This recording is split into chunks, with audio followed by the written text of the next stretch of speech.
Di cerita sebelumnya, Sulaiman terjatuh terbaring setelah pertemuan dengan Mehmet yang meminta pergi ke Sanjak. Namun, Sulaiman ternyata tidak bisa bangkit lagi. Ia pun tak sadarkan diri di sana, dan tidak ada seorang pun yang tahu Sulaiman di sana. Mehmet menemui ibunya dan memberitahukan bahwa ia telah meminta persetujuan dari ayahnya untuk pergi ke Sanjak. Mendengar kabar dari anaknya, Hurrem pun pergi menemui Sulaiman. Sultanım. Süleyman, Ia pun masuk ke ruangan raja dan ia memanggil-manggil suaminya, namun tidak ada yang menjawab. Hingga akhirnya ia pun melihat suaminya telah terbaring di balkon. Ia pun histeris melihat suaminya. Ia berkata, "Buka matamu, Sulaiman." Süleyman! Namun karena suaminya tidak juga sadarkan diri, ia pun akhirnya memanggil penjaga.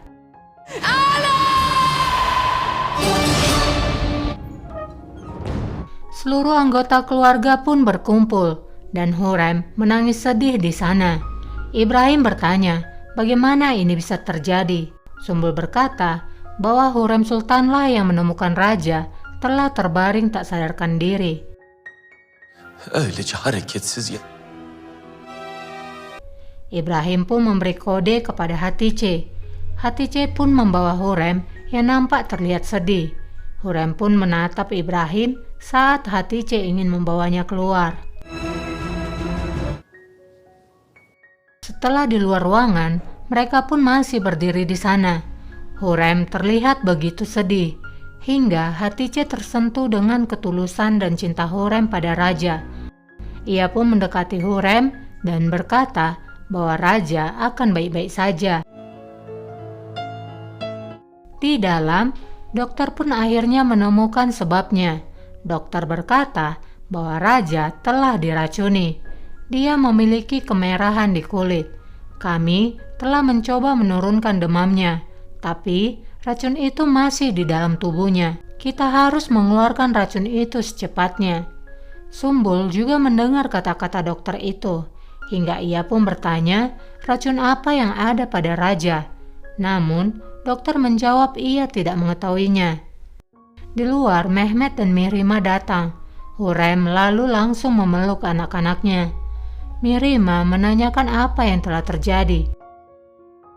Hatice berkata bahwa raja sedang jatuh sakit, tapi jangan khawatir, dia akan segera sembuh. Mehmet yang mendengar penjelasan Hatice, ia pun berkata, ia baru saja bersama raja beberapa waktu lalu, dan ia masih dalam keadaan baik. Bagaimana ini bisa terjadi? Hünkârımız. Ibrahim lalu keluar dan menjelaskan penyakit raja, bahwa raja telah diracuni. Hurrem pun menatap Ibrahim dan ia teringat akan perkataan Ibrahim yang berkata tentang darah siapa yang akan tertumpah. Bir an evvel zehri söküp atmak gerekiyor vücudum. Apipe lalu berkata bahwa anaknya, Yahya, bisa melakukan penyembuhan. Ibrahim pun segera pergi untuk menjemput Yahya. Singkatnya, Ibrahim telah sampai di rumah tabib Yahya. Ibrahim berkata bahwa raja telah diracuni dan memerlukan perawatan. Dia tidak dalam keadaan baik. Kami butuh bantuan karena tidak ada yang tahu jenis racun ini. Yahya pun menunjukkan minyak yang bisa menyembuhkan segala penyakit. Dan mereka pun akhirnya berangkat. Ibrahim juga menemui Mustafa dan mengabarkan tentang berita buruk itu. Ibrahim berkata bahwa dokter telah mengatakan raja akan segera mati dalam beberapa hari. Jadi, Ibrahim meminta Mustafa segera kembali ke Istanbul secepatnya, karena seluruh Ottoman sudah menunggunya. Mustafa pun terdiam sejenak, kemudian memandang bayangannya dan juga bayangan Ibrahim. Namun, pada bayangan Ibrahim tidak terdapat kepala. Melihat bayangan itu, akhirnya membangunkan Mustafa. Ternyata Mustafa hanya bermimpi buruk. أذهب البساير. Ibrahim bersama tabib Yahya yang sebelumnya ia jemput, kini telah menyiapkan ramuan untuk raja, sambil mendoakan racikan itu dalam bahasa Arab. Setelah itu, tabib itu pun menyuapinya ke mulut Sulaiman. الشافي. Ayrılık hançerleri sabır. Lalu kemudian tabib itu berdoa untuk kesembuhan Sulaiman. Begitupun dengan Hurem, ia pun juga berdoa demi kesembuhan suaminya. Gönül dallarını kırma. Kırma, dökme. Setelah itu, Hurem kembali kepada raja. Ia pun menemaninya sambil memegangi tangan raja. Ia menemani raja semalaman. Hingga akhirnya, raja kembali sadar dan memanggil Hurem. Hurem pun langsung mengucap syukur. Terima kasih Tuhan, kau telah mendengar doaku. Raja pun bertanya apa yang terjadi padanya. Hurem pun berkata bahwa ia telah diracuni. Mereka ingin mengambil nyawamu. Mereka ingin mengambilmu dariku.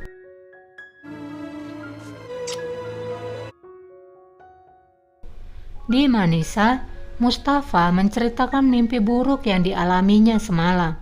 Ia berkata bahwa Ibrahim datang ke ruangannya dan mengabarkan raja jatuh sakit. Tiba-tiba cahaya menjadi terang hingga aku bisa melihat bayangan. Namun bayangan Ibrahim tanpa kepala. Maidevran pun menjadi diam. Namun kemudian ia berkata bahwa semoga mimpi itu adalah pertanda baik. Kembali ke Istanbul, semua keluarga telah berkumpul melihat raja yang sudah siuman. Ibrahim juga datang. Ibrahim berkata, Tuhan telah menyelamatkanmu, raja. Namun, raja menunjukkan wajah yang tidak senang. Ibrahim melanjutkan, aku akan melakukan investigasi dan menemukan orang itu dan membawanya padamu. Raja pun menjawab, tinggalkan aku bersama keluargaku. Ibrahim pun akhirnya menatap Hatice. Mereka pun akhirnya keluar. Tinggallah Hurem dan anak-anaknya. Mehmet berkata, bagaimana ini bisa terjadi ayah? Akulah yang melihatmu terakhir kali, dan kamu baik-baik saja. Menyadari raja masih butuh istirahat, Hurem pun meminta anak-anaknya untuk kembali beristirahat ke ruangan mereka.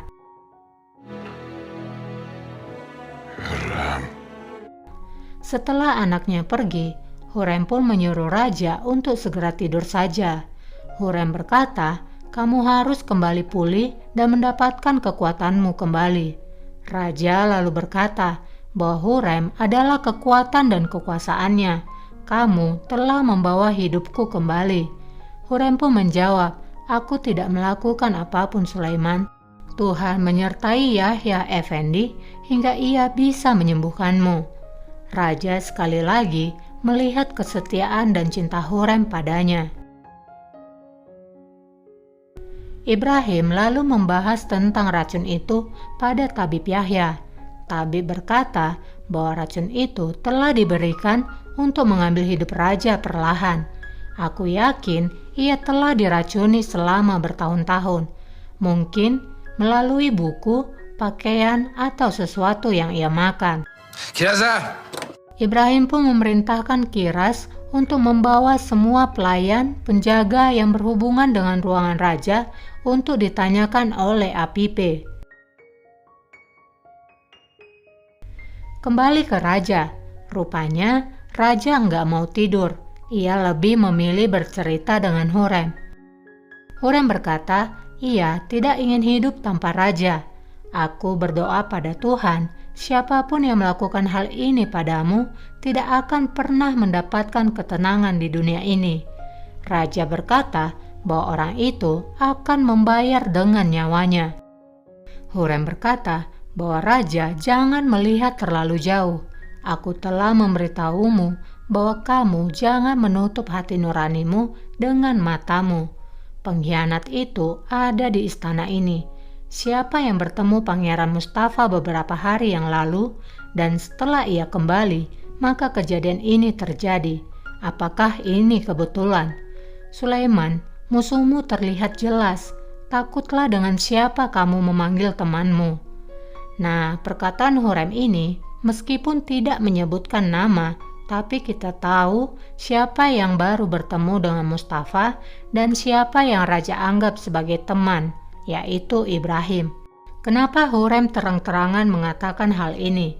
Karena memang sebelum raja sakit, Hurrem dan Ibrahim telah mengumumkan perang, dan Ibrahim juga ingin membuktikan siapa yang akan kalah. Jadi, Hurrem menganggap Ibrahim telah memulai aksinya dengan meracuni raja dahulu, karena kekuatan Hurrem itu bersumber dari raja. Jika raja tiada, otomatis Hurrem akan kalah telak. Namun, sebenarnya siapa yang meracuni raja masih menjadi tanda tanya. Apakah Firuzeh? Karena ialah yang selalu bersama raja setiap malam. Malam pun tiba. Hurrem berada di balkon. Raja lalu datang dan berkata, ia ingin menghirup udara segar dan menyuruh Hurrem untuk kembali karena ia terlihat kelelahan. Namun Hurrem berkata, ia ingin selalu dekat bersama Sulaiman. Karena melihat ketulusan Hurrem ini, raja pun memulai lagi kata-kata puitisnya untuk Hurrem. Ya, saat raja sedang kasmaran, maka kata-kata indah akan keluar dari mulutnya. Hurrem dipuji-puji, dan lagi-lagi Hurrem sangat senang mendengarkan pujian-pujian yang diucapkan Sulaiman, meskipun Sulaiman sering mengingkari apa yang diucapkannya, dan mengucapkannya juga pada wanita lain. Mimin gak akan mengartikan apa yang dibilang sama raja pada Hurrem, karena raja ini banyak kali kata-kata manisnya, tapi hanya diucapkan saat ia senang aja. Tapi ada satu kata yang bakalan Mimin artikan. Raja bilang ke Hurrem, aku tidak ingin hidup sedetik pun tanpa dirimu, karena tidak ada orang sepertimu.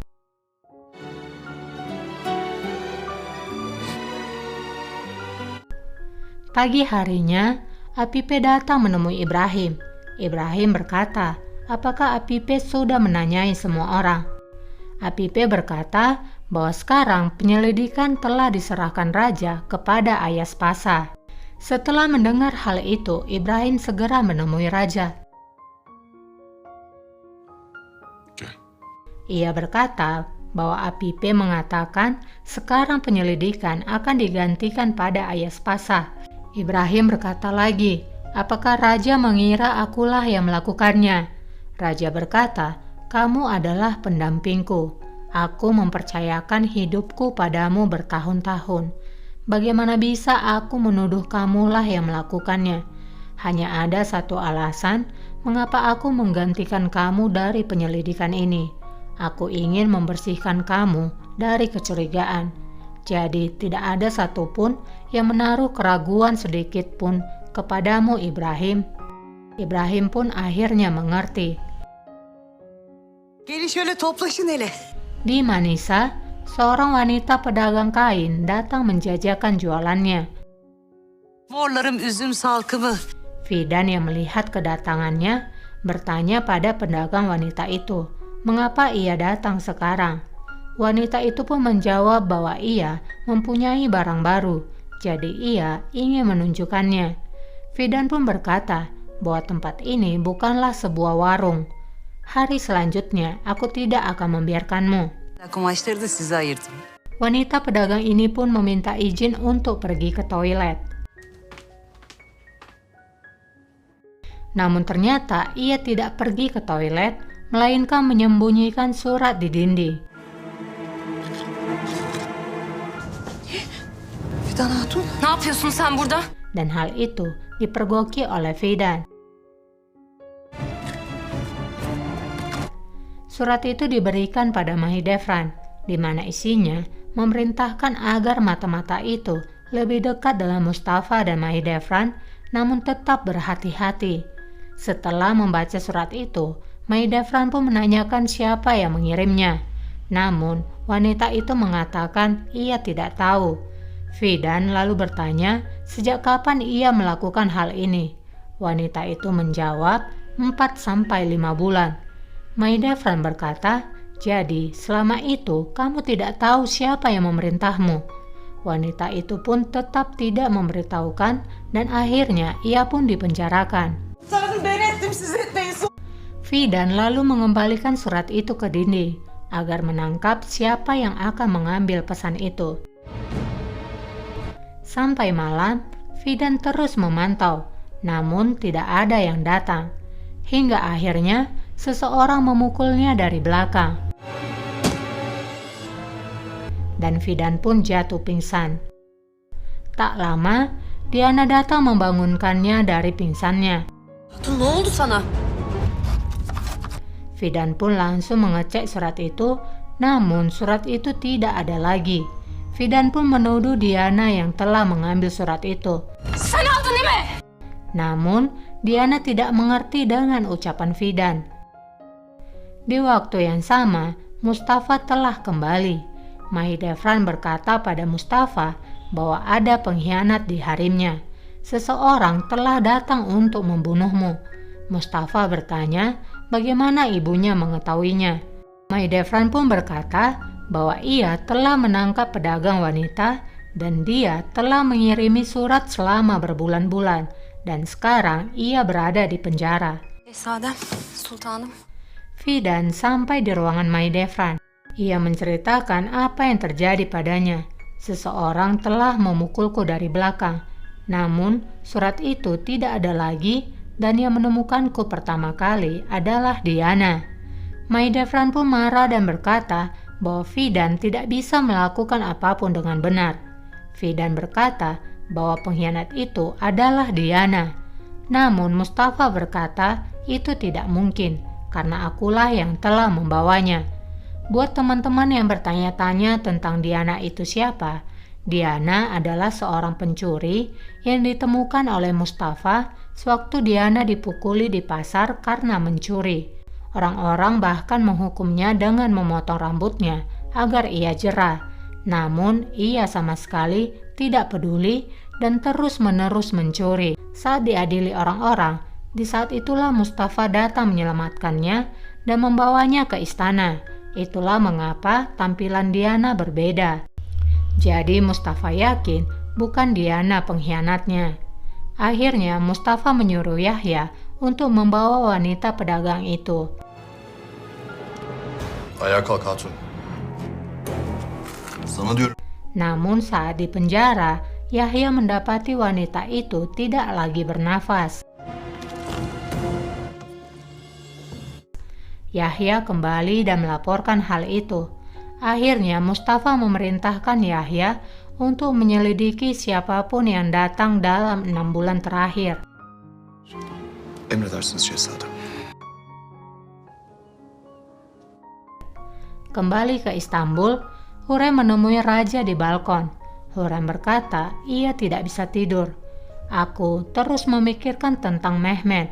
Aku khawatir jika ia pergi ke Sanjak begitu cepat. Hurrem meminta suaminya untuk memikirkan lagi keputusannya. Namun raja berkata bahwa Mehmet sadar sepenuhnya dengan apa yang ia minta. Dia memiliki kepercayaan diri untuk dirinya sendiri. Kita tidak bisa mengabaikannya. Hurrem berkata, tentu saja ini akan datang, tapi tidak sekarang. Dia masih muda. Biarkan dia menunggu beberapa tahun lagi sampai ia mendapatkan lebih banyak pengalaman. Namun, raja berkata, Mehmet akan lebih banyak mendapatkan pelajaran dan pengalaman jika langsung memerintah provinsi. Mengapa kekhawatiranmu sangat banyak, Hurrem? Hurrem pun akhirnya menjelaskan maksudnya. Hurrem berkata, bagaimana jika ini hanya skema? Bagaimana jika mereka ternyata ingin memisahkanmu dari Mehmet? Bagaimana jika mereka ingin menghancurkan kita dan membuat kita tidak berdaya? Aku sangat takut, Sulaiman. Mereka meracunimu. Siapa yang tahu apa yang akan mereka lakukan lagi pada kita? Raja pun memeluk Hurrem dan menenangkannya. Raja berkata, buang rasa kekhawatiranmu itu, Hurrem. tidak satupun, bahkan diriku, yang akan menyakitimu. Hurrem pun tersenyum meski ia masih tetap khawatir.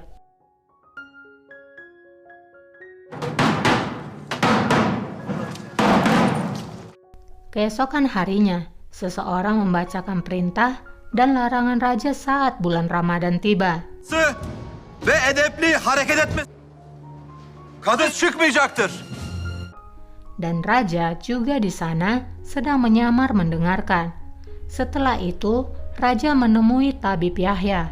Ia berterima kasih dan memberikan hadiah. Hediye almak büyük şeref.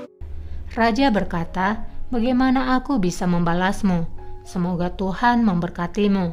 Kau datang seperti malaikat. Kalau tidak, aku akan mati." Namun, tabib menjelaskan bahwa raja juga harus berterima kasih kepada Ibrahim, karena ialah yang datang secara pribadi untuk menemukanku. Itulah mengapa aku bisa datang dengan cepat. Tabib berkata bahwa raja terlihat gelisah. "Apakah ada sesuatu yang mengganggu?" tanya tabib pada raja. Sulaiman pun menceritakan tentang mimpinya. "Aku berjalan di terasku, namun berubah menjadi hutan. Aku melihat tahtaku, tapi seseorang duduk di sana. Ia memegang pedang yang berdarah, dan bayangan di belakangnya memegang karung di tangannya. Beritahu aku apa artinya itu. Apa yang ingin ditunjukkan dari pertanda ini?" Raja pun keluar dan sambil berjalan, ia mengingat kembali perkataan tabib itu. Tabib itu berkata bahwa Sulaiman akan menghadapi keputusan yang sangat penting, di mana keputusan itu akan berakibat baik maupun buruk. Keputusan itu akan membuatmu tenang dan juga membuatmu kesedihan yang mendalam. Di istana, Matrakci datang melaporkan bahwa Firuze tidak ada di Amasya. Ibrahim kesal mendengarnya. Ibrahim pun akhirnya mencurigai bahwa Firuze lah pelakunya. Ibrahim pun segera menemui raja untuk memberitahukan raja. İbrahim Paşa geldiler. Ibrahim berkata, "Aku mendapatkan kabar terbaru dari Firuze. Ia tidak sampai ke Amasya karena ia telah dicegat oleh orang Persia, dan mungkin ia telah dibawa ke negaranya." Raja pun menjadi kecewa. Raja berkata, "Itu berarti perintahku tidak dilaksanakan dengan sepenuhnya. Jika itu saja yang ingin kau laporkan, tinggalkan ruanganku." Namun Ibrahim mencoba menjelaskan lagi bahwa Tabib Effendi telah menyampaikan, "Kamu diracuni sudah berbulan-bulan. Apakah menurutmu mungkin Firuze lah yang melakukannya?" Raja berkata, "Jika kamu hanya mengatakan kata mungkin, maka setiap orang bisa terluka." Jadi maksud raja, ia mau bukti bukan hanya dengan kata-kata. Raja menyuruh Ibrahim untuk meninggalkannya. İbrahim Paşa Şehzade Mustafa. Hurrem menemui Rustem. Hurrem berkata bahwa Ibrahimlah yang telah meracuni raja. Kolaborasi antara Mustafa dan Ibrahim, itulah mengapa mereka membuat pertemuan rahasia. Rustem berkata, "Tapi aku mendengar raja telah diracuni selama berbulan-bulan." Namun, Hurrem membantah dan ia berkata, "Bagaimana bisa kita percaya kalau itu memang sebenarnya? Aku tidak mempercayai siapapun lagi." Perjanjian antara Mustafa dan Ibrahim itu sudah lama. Mereka tetap berhubungan meski Mustafa sudah disanjak. Niat mereka sudah jelas. Rustem berkata, "Lebih baik kita menunggu saja. Setelah kejadian ini, hubungan antara raja dan Ibrahim akan merenggang." Hurrem berkata, "Itulah yang aku takutkan. Ibrahim akan melakukan segala cara agar tidak kalah. Kita harus beraksi." Rustem pun bertanya rencana apa yang dipikirkan oleh Hurrem. Hurrem pun diam. Entah apa yang direncanakan oleh Hurrem, kita ikuti aja alurnya. Tapi sebelum lanjut, teman-teman harus paham ya, bahwa di pikiran Hurrem, Ibrahimlah yang meracuni raja. Hurrem tidak percaya kepada siapapun, meski Rustem berkata bahwa raja sudah diracun selama berbulan-bulan. Hurrem memiliki ketakutan pada Ibrahim yang akan memakai segala cara. Jadi antara Ibrahim dan Hurrem yang memang tidak memiliki hubungan baik dan telah menyatakan perang, maka Hurrem segera memproteksi segalanya dan juga akan melakukan sesuatu untuk melindunginya dan juga raja. Malam hari di Manisa, Yahya mendapatkan surat dari Mihrimah. Isi surat yang menyatakan tentang perasaan Mihrimah. Dan rupanya Mihrimah masih mau berhubungan dengan Yahya, meskipun harus lebih berhati-hati karena nyawa Yahya akan dalam bahaya. Yahya pun tersenyum mendapat surat dari pujaan hatinya. Mahidevran berjalan di lorong, namun ia berjalan mundur dan melihat Yahya membakar sebuah surat. Terlihat Mahidevran memiliki arti dari wajahnya. Mungkin ia mencurigai Yahya lah yang menjadi mata-mata karena surat itu. Padahal itu adalah surat Mihrimah. Namun kita ikuti aja alur ceritanya. Kembali ke Istanbul, Ibrahim pulang dan menceritakan tentang Raja pada Hatice, bahwa Raja kini tidak mendengarkannya lagi. Entah apa yang telah Hurrem katakan pada Raja.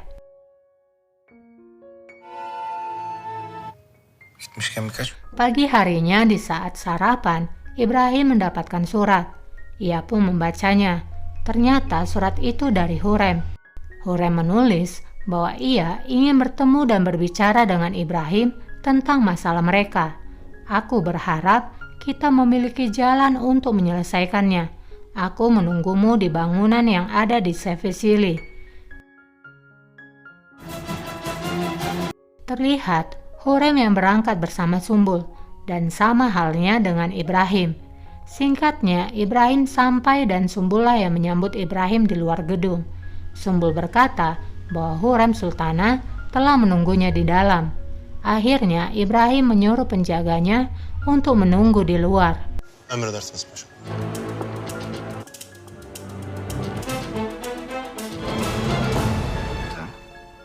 Hoş geldin İbrahim. Hurrem memakai gaun warna biru dan ia terlihat sangat cantik, menurut Mimin ya. Ibrahim berkata apa yang ingin Hurrem bicarakan padanya. Hurrem berkata, aku tahu tentang persekutuanmu bersama Mustafa. Kamu menginginkan dia naik tahta. Itulah mengapa kamu meracuni raja. Ibrahim berkata, ini adalah sebuah tuduhan. Sebaiknya kamu membuktikannya atau kamu lebih baik diam. Tapi Hurrem berkata, jadi kamu mengakui kejahatanmu. Mendengar ucapan Hurrem itu, mereka berdua pun tertawa.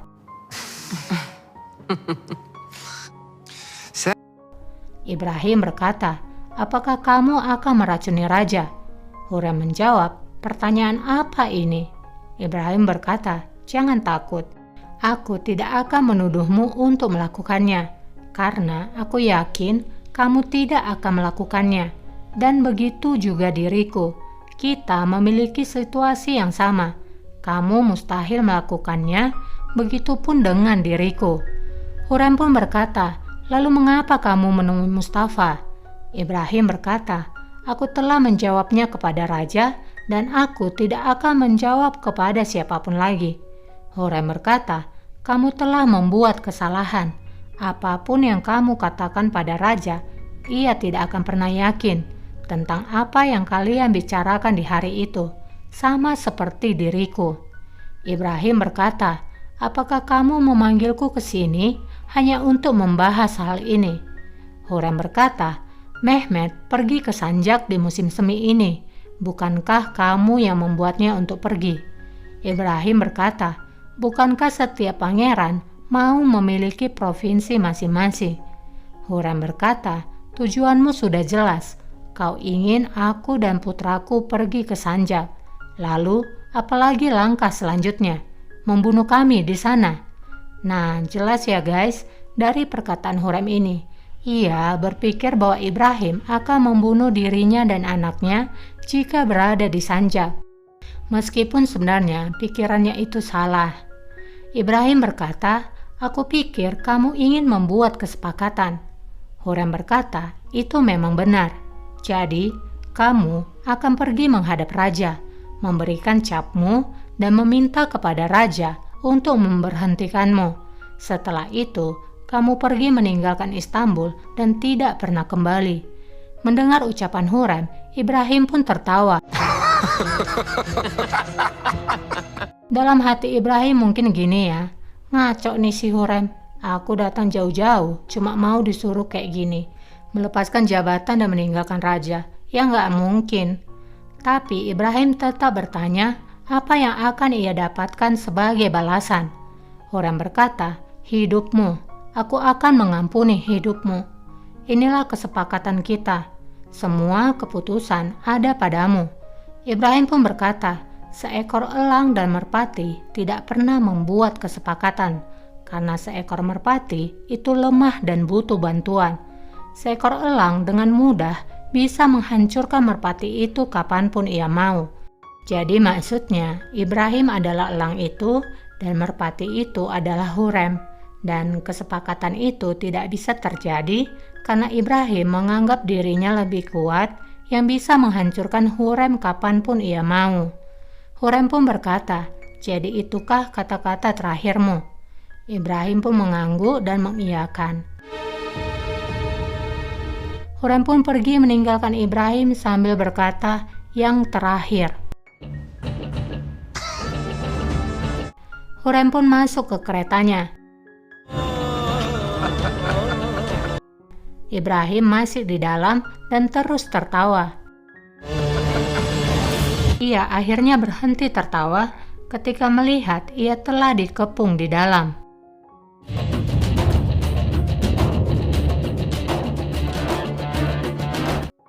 Apakah Ibrahim bisa menyelamatkan dirinya? Sayangnya episodenya bersambung guys. Buat yang suka dengan kelanjutannya, boleh dong di-subscribe dulu supaya setiap kali aku upload video terbaru, kalian dapat notifikasinya.